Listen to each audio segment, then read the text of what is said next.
अस्सलामुअलैकुम स्टूडेंट्स, मैं आपको वेलकम करता हूं टोटल क्वालिटी मैनेजमेंट MGT 510 की इस वीडियो में। आज की वीडियो में हम डिस्कस करेंगे इंपॉर्टेंट MCQs लेक्चर नंबर 11 से लेके लेक्चर नंबर 18 तक। मैं जिन स्टूडेंट्स को पर्सनली ट्यूशन दे रहा होता हूं या पर्सनली जिनको जूम पर या ऑनलाइन प्लेटफॉर्म पर क्लासेस दे रहा होता हूं, उनको मैं ये वीडियो जो है वो बना के देता हूँ, या उनको ये MCQs की या क्वेश्चंस की जो फाइल है, सब्जेक्टिव क्वेश्चंस की जो फाइल्स होती हैं इंपॉर्टेंट क्वेश्चन की, वो मैं खुद बना के दे रहा होता हूँ कि कौन से इंपॉर्टेंट क्वेश्चंस हैं जो कि मिड टर्म के अंदर आ सकते हैं या फाइनल टर्म के आ सकते हैं, या कौन से इंपॉर्टेंट एमसीक्यूज हैं जो आपके आ सकते हैं। तो मेरी कोशिश ये होती है कि हर सब्जेक्ट से रिलेटेड स्टूडेंट्स को, खासतौर पे अपने स्टूडेंट्स को, वो वीडियो बना के दूं एमसीक्यूज जो कि मिड टर्म के लिए इंपॉर्टेंट हो और मिड टर्म में मैक्सिमम पॉसिबिलिटी हो कि वो आ सकते हैं। और दूसरी एक कोशिश ये होती है कि एमसीक्यूज इस तरीके से बनाए जाए कि अगर वो क्लासेस नहीं ले पाए हों, या कुछ स्टूडेंट ऐसे होते हैं जो बीच में ज्वाइन करते हैं, तो उनको ऐसे इस तरीके से एमसीक्यूज बनाए जाते हैं ताकि वो इन एमसीक्यूज को पढ़े तो उनकी अच्छी खासी तैयारी हो जाए और इसी से उनके सब्जेक्टिव क्वेश्चन भी स्टार्ट हो जाए। तो आइए अपनी इस वीडियो को स्टार्ट करते हैं। तो हमने लेक्चर नंबर 1 से लेकर 10 तक की जो वीडियोस हैं वो ऑलरेडी इस चैनल पे अपलोड कर दी हैं। आप मेरे चैनल पे आ सकते हैं और उसके बाद प्लेलिस्ट में जाके इंपॉर्टेंट क्विज MGT 510 के देख सकते हैं। उसके बाद हम यहाँ पर बात कर लेते हैं लेक्चर 11 के जो एमसीक्यूज हैं। उसमें क्वेश्चन नंबर 1 है, what was added to the Malcolm Baldrige national quality award criteria 1995। इसमें ऑप्शन दिए हैं हमें 4। इन 4 ऑप्शंस को आप देख लीजिएगा। इसका जो सही आंसर है वो बिजनेस रिजल्ट है। सेकंड क्वेश्चन की बात कर लेते हैं, which methodology initially developed by Motorola evolve into an organisational approach for achieving breakthrough and significant bottom line result. तो इसका जो आंसर है वो सिक्स सिग्मा है। उसके बाद क्वेश्चन नंबर 3 है, quality function deployment deployed by Y Akao focuses on. 4 option दिए हैं, उसमें जो सही है वो थर्ड ऑप्शन है, कस्टमर वांट्स और नीड। फोर्थ क्वेश्चन की यहाँ पे बात कर लेते हैं, in the Deming chain reaction what does higher quality lead to? Low productivity, higher cost, long term competitive strength, long term competitive strength. उसके बाद हम बात कर लेते हैं नेक्स्ट क्वेश्चन की। क्वेश्चन नंबर 5 है, what does SIPOC stand for in six sigma methodology? इसका आंसर जो है क्वेश्चन नंबर ऑप्शन नंबर 1 है, supplier input process and output customer. Question number 6 की यहाँ पे बात कर लेते हैं, when creating a SIPOC diagram which face of six sigma DMIC process is typically used? यहाँ पे जो है वो ऑप्शन है वो मेजर है। क्वेश्चन नंबर 7 है, according to the American National Standard Institute ANSI and the American Society for Quality ASQ, how is quality defined?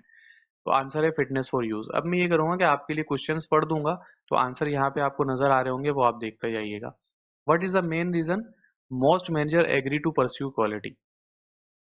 What does the term fitness for use in quality refer to? Question number 10 है, what is the total quality management? What is total quality management? उसके बाद इसका answer दिया, philosophy and set of guidance principle for continuous improvement. अब यहाँ पे देखें, total quality management का हम सब्जेक्ट पढ़ रहे हैं, इसकी डेफिनेशन जो है वो सब्जेक्टिव क्वेश्चन में आ सकती है। तो ये इस क्वेश्चन को जब आप एमसीक्यूज को आप देखेंगे, इसकी तैयारी करेंगे, तो सिंपली आपको डेफिनेशन भी पता चल जाएगी और आप यहाँ से उसकी डेफिनेशन भी लिख सकते हैं। What aspect of quality does the example of eating at restaurant focus on? Result expected. In the context of Six Sigma, who are the customer in a SIPOC diagram? Both internal and external customer. What is the primary responsibility for quality improvement according to Deming? Top management. What does ISO 14000 specifically focus on in terms of quality management standard? तो इसका answer है environmental management. What does CMM level 1 to 5 emphasizes in the IT sector? Quality from a maturity point of view इसका answer है। Lecture number 12 के questions हम देख लेते हैं। Who are the well 3 known quality guru mentioned in the text? तो 3 quality गुरु कौन से हैं? इसमें W. एडवर्ड डेमिंग है, जोसेफ M. जोरान है और फिलिप्स B. क्रॉसबे हैं। Which quality guru had most significant impact on Japanese industries after World War II? तो इसका ऑप्शन है V. Edward Deming. What was the title of the program that made W. Deming a household name among corporate executives in the United States? If Japan can, why can't we? According to the Deming, what is the chief culprit of poor quality? Variation. What did Deming define as a system of profound knowledge? A set of guiding principles for managers. What is the first part of Deming's system of profound knowledge? Appreciation for a system. According to Deming, what must manager understand about system? The interrelationship among subsystem. What does Deming believe in the aim of any system? M क्या यकीन करते थे कि किसी system के अंदर optimizing for the long term. What is the second part of profound knowledge according to Deming? profound knowledge का second part Deming के मुताबिक क्या था? तो था theory of variation. What are the common cases of variation in production process के अंदर जो वेरिएशन आते हैं उसके कॉमन केसेस क्या होते हैं? तो इसका answer natural resources inherit in the process. What percentage of observed variation in production process is generally attributed to 80 to 90%? According to Deming, what is the essential for managing any system? के क्या जरूरी होता है किसी भी system को essentially manage करने के लिए? तो इसका आंसर है understanding a stable system and the differences between special and common cases. अच्छा, यहाँ पे कुछ क्वेश्चंस के आंसर जो हैं वो बहुत लंबे आ रहे हैं, इससे आपको परेशान होने की जरूरत नहीं है। जैसे कि मैंने वीडियो के शुरू में बताया था कि एमसीक्यूज इस तरीके से प्रिपेयर किए गए हैं, अगर सब्जेक्टिव क्वेश्चंस कोई आ जाते हैं तो भी आपकी प्रिपरेशन हो जाए, और अगर आपने ये लेक्चर नहीं लिया तो इसमें ज़्यादातर टॉपिक डिस्कस हो जाएं ताकि आपके इस लेक्चर की भी प्रिपरेशन हो जाए। How does Deming view a variation in the production process as a hindrance to productivity? How variation due to common cases be reduce according to Deming? इसका आंसर है by changing the technology of the process. What tool can be use to identify special cases of variation in production process? इसका answer है control charts. Lecture number 13 के questions हम यहाँ पर देख लेते हैं। Deming profound knowledge 14 point for management. What is the rule of theory Deming profound knowledge? इसका आंसर यहाँ पे डी है, theory establishes cause and effect relationship for prediction। उसके बाद क्वेश्चन नंबर 2 है, according to Peter Scholtes what are the consequences of not understanding system and management? तो इसका answer यहाँ पे बी है, blaming individual for systematic issue. Question number 3 है, in the context of Deming philosophy what is the purpose of inspection? के Deming के मुताबिक inspection का पर्पस क्या था? तो यहाँ पे answer D, to gather information for improvement, के इम्प्रूवमेंट के लिए जो है वो आप इन्फॉर्मेशन गैदर कर सकते हैं। क्वेश्चन नंबर 4 है, what does Deming emphasises about experience and theory? Theory, experience और थ्योरी के उसमें डेमिंग का क्या कहना है? तो यहाँ पे आंसर है D, experience alone does not establish a theory. सिर्फ एक्सपीरियंस जो है, आपका जो एक्सपीरियंस है वो अकेले इस थ्योरी को एस्टेब्लिश नहीं कर सकता। क्वेश्चन नंबर 5 है, according to Deming what is the consequences of copying success without understanding it? तो यहाँ पे आंसर सी है, पोटेंशियल डिजास्टर। क्वेश्चन नंबर 6 है, what is the primary focus of psychology in the context of management? Psychology का primary focus क्या है management के focus के अंदर? तो यहाँ पे आंसर सी है, nurturing and preserving positive इनेट attribute of people, यानी कि लोगों को पॉजिटिविटी देना, मोटिवेट करना, ये साइकोलॉजी, ये सारी चीजें जो है वो प्राइमरी फोकस होता है साइकोलॉजी का मैनेजमेंट के अंदर। क्वेश्चन नंबर 7 है, what is the key aspect of variation that people often misunderstand according to Peter Scholtes? यहाँ पे आंसर डी है, attribute everything to human effort. उसके बाद क्वेश्चन नंबर 8 है, इन डेमिंग 14 पे what does drive out fear refer to? तो इसका answer यहाँ पे बी दिया हुआ है, creating a climate for innovation by fostering and trust. अब नेक्स्ट हम क्या करते हैं, वीडियो बहुत ज्यादा लंबी हो जाएगी क्योंकि 18 लेक्चर है, मैं क्वेश्चन पढ़ते जाऊंगा और उसका मतलब आपको बताते जाऊंगा, आंसर आप खुद देखते जाइएगा, वीडियो को पॉज कर करके आप आंसर देख लीजिएगा। According to Deming what should be the focus of effort in your organisation? के डेमिंग के मुताबिक किस चीज पे फोकस होना चाहिए, किस चीज पे एफर्ट्स लगानी चाहिए ऑर्गेनाइजेशन के अंदर? उसके बाद क्वेश्चन है, what is the significant of eliminating exhaustion for the work place in Deming philosophy? Deming philosophy के मुताबिक एग्जॉर्शन को एलिमिनेट करने के लिए वर्क फोर्स के अंदर किस चीज पे फोकस करना चाहिए? तो क्वेश्चन नंबर 14 है, according to Deming why does fear in the workplace hinder long term? ये लॉन्ग टर्म इंप्रूवमेंट को क्या चीज रोकती है वर्क प्लेस के अंदर? उसके बाद है, what is the primary focus for continuous improvement in the context of Deming philosophy? Deming philosophy के मुताबिक प्राइमरी फोकस किस चीज पे होना चाहिए कंटिन्यूस इंप्रूवमेंट के लिए? डेमिंग 14 के अंदर लीडरशिप और मैनेजमेंट का क्या रोल है?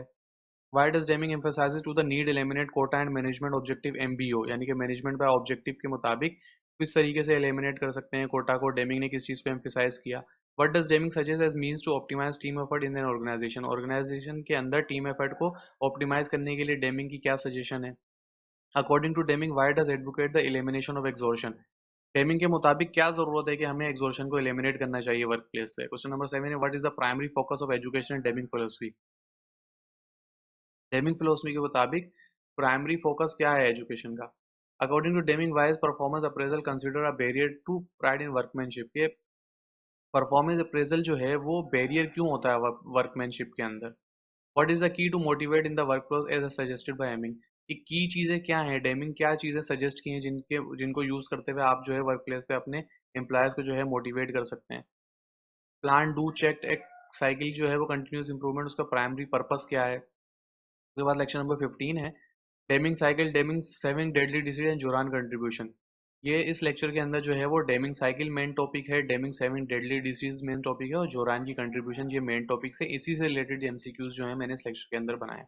What is the primary focus of Deming cycle? Deming cycle जो पीडीसी है, प्लान डू चेक चेक, इसका प्राइमरी फोकस क्या है? In the Deming cycle what does check check step किस चीज में इन्वॉल्व है डेमिंग साइकिल के अंदर? According to Deming what is the key focus of continuous improvement? Deming के मुताबिक की फोकस क्या होना चाहिए अगर आप कंटिन्यूअल इंप्रूवमेंट करना चाहते हैं? What is the primary consequences of evaluating employ based on performance appraisal according to Deming 7 disease. Deming ने जो 7 डेडली डिजीजेस को डिस्क्राइब किया है उसके मुताबिक कॉन्सिक्वेंसेस क्या हो सकते हैं जब आप एम्प्लॉय को इवेल्युएट करते हैं परफॉर्मेंस अप्रेजल के through. What is the distinguish feature of Juran 10 step to quality improvement. Juran के जो 10 स्टेप हैं उनके डिस्टिंग्विश फीचर्स बताने हैं आपको यहाँ पर। According to Juran what is the first step to progress in achieving world class quality. Juran के मुताबिक अगर आप वर्ल्ड क्लास क्वालिटी अचीव करना चाहते हैं तो फर्स्ट स्टेप क्या होगा। What does Juran trilogy summarise. Juran trilogy की समराइज फॉर्म क्या है। What is the point of diminishing return as illustrated by Juran. Juran के मुताबिक जो है क्या पॉइंट है डिमिनिशिंग रिटर्न का। इन Juran 10 step why is reporting progress important. Juran के 10 स्टेप के मुताबिक रिपोर्टिंग जो है वो इंपॉर्टेंट क्यों है। What is the main focus of Deming cycle in linking production with customer needs. Deming cycle के मुताबिक मेन फोकस क्या होना चाहिए जो कि लिंक करता है प्रोडक्शन को कस्टमर की नीड्स के मुताबिक। लेक्चर नंबर 16 हमारा यहाँ पे है what is the primary focus of Juran programme for quality improvement. Juran का जो प्रोग्राम था क्वालिटी इंप्रूवमेंट का उसका प्राइमरी फोकस क्या था। According to Juran what is the language that top management speak requiring quality issues to be presented in this manner.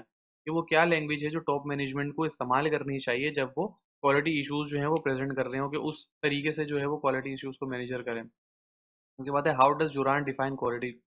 जुरान ने quality को किस तरीके से डिफाइन किया है। What does Juran advocate for increasing conformance to specification as the operational level. कि Juran advocate करते हैं कि कन्फॉर्मेंस किस तरीके से बढ़ाई जा सकती है, स्पेसिफिकेशन किस तरीके से बढ़ाई जा सकती है ऑपरेशनल लेवल के अंदर। What does Juran views top priority among the quality trilogy for most company. Juran के मुताबिक टॉप प्रायोरिटी क्या है जो उन्होंने क्वालिटी ट्रायोलॉजी दी थी कि ज्यादातर कंपनीज के लिए। According to Juran what is the first step in quality planning. Juran के मुताबिक क्वालिटी प्लानिंग के अंदर पहला स्टेप कौन सा होता है। What is the essence of Crosby quality philosophy as defined by his absolute of quality management? कि क्रॉसबाई के मुताबिक क्वालिटी फिलोसफी क्या है जो उनके एब्सोल्यूट्स ने क्वालिटी मैनेजमेंट ने डिफाइन की है। According to Crosby where does the responsibility for identifying problem lies. Crosby के मुताबिक किसकी रिस्पॉन्सिबिलिटी होती है कि वो प्रॉब्लम को जो है आइडेंटिफाई करे। What does Crosby assert about the economics of quality. Economics of quality के मुताबिक में क्रॉसबी किस चीज़ को असर्ट करते हैं। What does Crosby advocate for quality improvement instead of statistical acceptable level of quality? यानी कि क्रॉसबी के मुताबिक आप स्टेटिस्टिकल डेटा जो है वो एक्सेप्टेबल होता है और इम्प्रूवमेंट क्वालिटी इम्प्रूवमेंट के। What does Crosby advocate for quality improvement. Crosby जो है वो किस चीज़ को क्वालिटी इंप्रूवमेंट कहते हैं कि instead of statistical acceptable quality के। स्टेटिस्टिकल बात तो उन्होंने की है कि स्टेटिस्टिकल होता है कि नंबर्स आप एक्सेप्ट करें कि क्वालिटी के लेवल को देखने के लिए नंबर को एक्सेप्ट करें। एक तो ये चीज़ होता है, दूसरा किस चीज़ पे क्रॉसबी ने एडवोकेट किया है कि क्वालिटी इंप्रूवमेंट हो सकती है। स्टेटिस्टिकल चीज़ों को आपने नहीं देखना है, यहाँ पे नंबर नहीं देखना, दूसरी चीज़ों को देखना है जिन्होंने उनको क्वालिटी कहा है। तो यहाँ पे क्या है कि जीरो डिफेक्ट मैनेजमेंट प्रिवेंशन के जीरो डिफेक्ट होने चाहिए आपके। लेक्चर नंबर 17 को यहाँ देख लेते हैं। इसमें हमारे मेन टॉपिक्स हैं cost of quality and quality management characteristic. Question number 1 है according to Crosby what is the primary focus of the zero defect concept. Zero defect primary concept जो उन्होंने दिया उसका प्राइमरी फोकस क्या है क्रॉसबी के मुताबिक। What does the cost of quality concept primary focus on. Cost of quality का जो कॉन्सेप्ट है वो प्राइमरी किस चीज़ पे फोकस करता है। What is the primary goal of measuring publicising and cost of poor quality according to Crosby. कि primary गोल क्या होता है, क्यों आप मेजर करते हैं कॉस्ट ऑफ पुअर क्वालिटी को। According to Crosby what is the first absolute of quality management. Quality management का फर्स्ट एब्सोल्यूट क्या है क्रॉसबी के मुताबिक। What are avoidable cost related to in the cost of quality concept. ये कौन कौन सी cost जो है अवॉइडेबल कॉस्ट हो सकती है। According to Crosby what is the burden of responsibility for quality problem. कि बर्डन ऑफ रिस्पॉन्सिबिलिटी क्या होता है क्वालिटी प्रॉब्लम्स का क्रॉसबी के मुताबिक।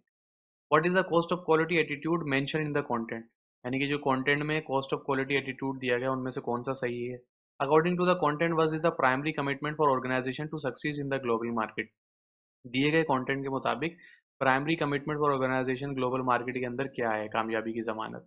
What does Crosby consider as the significance of the return on quality training. What is the ultimate goal for company to fully institutionalise the principle of quality management. Lecture number 18 और last lecture जो है mid term का उसके हमारे quizzes हैं। इनके जो main topic हैं cost of quality and quality journey. What is the cost of quality referring to. के कॉस्ट ऑफ क्वालिटी जो टर्म है वो किस चीज़ पर रेफर करती है। When does the cost of quality increasing according to the content. यानी कि कॉस्ट ऑफ क्वालिटी जो है वो कब इंक्रीज होती है, जो लेक्चर के अंदर आपको कंटेंट दिया गया था उसके मुताबिक। What are the example of internal failure cost. Internal failure cost की कोई एग्जांपल बताएं। What do prevention cost involve. Prevention cost के अंदर क्या चीज़ इन्वॉल्व है। How does the total quality cost calculated. Total quality cost को किस तरीके से कैलकुलेट किया जा सकता है। अच्छा, अब यहाँ पर आप एक चीज़ नोट कर सकते हैं, देखें यहाँ पे इंटरनल फेलियर कॉस्ट की बात हुई, प्रिवेंशन कॉस्ट की बात हुई, क्वालिटी कॉस्ट की बात हुई। तो ये जो तीनों हैं, ये मेन लेक्चर्स हैं। इनसे अगर अब सब्जेक्टिव क्वेश्चन भी आ सकता है, तो आपको पता है कि स्क्रैप रिवर की री-इंस्पेक्शन, तो आप यहाँ पे अगर आपका आ जाता है कि इंटरनल फेलियर के बारे में बताएं, तो आप यहाँ पे लिख सकते हैं कि स्क्रैप से रिलेटेड जो कॉस्ट है वो फेलियर कॉस्ट में होती हैं। अगर आप प्रोडक्ट सही नहीं बनाएंगे, उसकी क्वालिटी सही नहीं होगी, तो वो कस्टमर के पास जाके सही काम नहीं कर पाएगा। आप देखेंगे या तो उसको रिवर्क करेंगे, या तो स्क्रैप करेंगे, या उसकी री इंस्पेक्शन करेंगे, तो उस पर जो कॉस्ट आएगी वो फेलियर कॉस्ट कहलाएगी। तो यूनिवर्सिटी के अंदर जो होता है, आपका मेन पर्पस होता है आपके कॉन्सेप्ट क्लियर होने चाहिए। आप कीवर्ड्स ढूंढते हैं कि हाँ, इंटरनल फेलियर, इसके कीवर्ड्स हैं scrap, rework and re inspection. आपने एक अपनी नोटबुक ले ली, उसके अंदर आपने इंटरनल फेलियर कॉस्ट की हेडिंग डाली और उसके नीचे स्क्रैप, रिवर्क और री इंस्पेक्शन लिख लिए। 3 वर्ड्स आपने लिख लिए कि भाई इंटरनल फेलियर कॉस्ट के अंदर 3 चीजें आती हैं, scrap, rework and re inspection. उससे आपने क्या करना है, अपने पेपर के अंदर लिख लेना है। अब हाँ, कुछ स्टूडेंट्स को प्रॉब्लम है कि इंग्लिश की प्रॉब्लम है। अब आप यूनिवर्सिटी लेवल पे आ गए हैं, अब आप इंग्लिश न्यूज़पेपर पढ़ सकते हैं, यूट्यूब पे वीडियोस देख सकते हैं किस तरीके से आप अपनी इंग्लिश को इम्प्रूव करें। इन चीज़ों को आप देख सकते हैं, अपनी रीडिंग की हैबिट्स लाएं, जो वीडियोस इंग्लिश में हों उनको देखें। उससे क्या होगा कि आपकी इंग्लिश इंप्रूव होगी। एट द एंड आपको जब प्रैक्टिकल लाइफ के अंदर जाना है, वहाँ पर ज़्यादातर लैंग्वेज जो है वो इंग्लिश यूज़ हो रही होगी। अगर आपकी इंग्लिश पे ग्रिप नहीं है, तो आप आगे अच्छे तरीके से परफॉर्म नहीं कर सकते। आपको अपनी इंग्लिश पे काम करना ही करना है, साथ साथ अपनी स्टडी के। What do prevention cost involve, how is the total quality cost calculated, total quality cost को किस तरीके से कैलकुलेट किया जाता है। What are the example of external failure cost, external failure cost की क्या एग्जांपल है। What is the primary focus of the cost quality mention in the content, कि प्राइमरी फोकस क्या है फूड क्वालिटी का। उसके बाद है according to the content what is the consider as investment in reducing the total cost of production, क्या चीज consider की जाती है इन्वेस्टमेंट के टोटल कॉस्ट ऑफ प्रोडक्शन को कम करने के लिए। How is the total return quality measure according to the content, return quality को किस तरीके से मेजर किया जाता है। What is emphasise the nature of quality को किस तरीके से मेजर किया जाता है। तो गाइज ये था आज की वीडियो के जो मेन इंपॉर्टेंट एमसीक्यूज हैं, वो हमने इसके अंदर डिस्कस किए हैं। इससे रिलेटेड कोई भी क्वेश्चन आपका हो तो आप कमेंट सेक्शन में पूछ सकते हैं, कोई सजेशन हो तो आप पूछ सकते हैं। तो आज जो एमसीक्यूज हैं एमजीडी 510 के 1 से लेके 18 तक जो टोटल शॉर्ट लेक्चर्स हैं, वो भी मेरे चैनल पे अवेलेबल हैं। 1 से लेके 18 तक के जो इंपॉर्टेंट एमसीक्यूज हैं वो भी अवेलेबल हैं। अब नेक्स्ट वीडियोस में हम कोशिश करेंगे कि एमजीडी 510 के जो सब्जेक्टिव क्वेश्चन इंपॉर्टेंट है लेक्चर नंबर 1 से लेके 18 तक, उन पर एक वीडियो मैं आपके लिए बना दूं। तो आज की वीडियो में इतना ही, मिलते हैं अगली वीडियो में। जब तक दुआओं में याद रखिएगा, वीडियो को लाइक करें, शेयर करें, चैनल को सब्सक्राइब करें। अगर आपके कमेंट्स इस वीडियो पे अच्छे आएंगे तो इंशाल्लाह दूसरे कोर्सेज के लिए भी जो है मैं एमसीक्यूज की फाइल बना दूंगा। आज की वीडियो में इतना ही, मिलते हैं अगली वीडियो में। जब तक दुआओं में याद रखिएगा।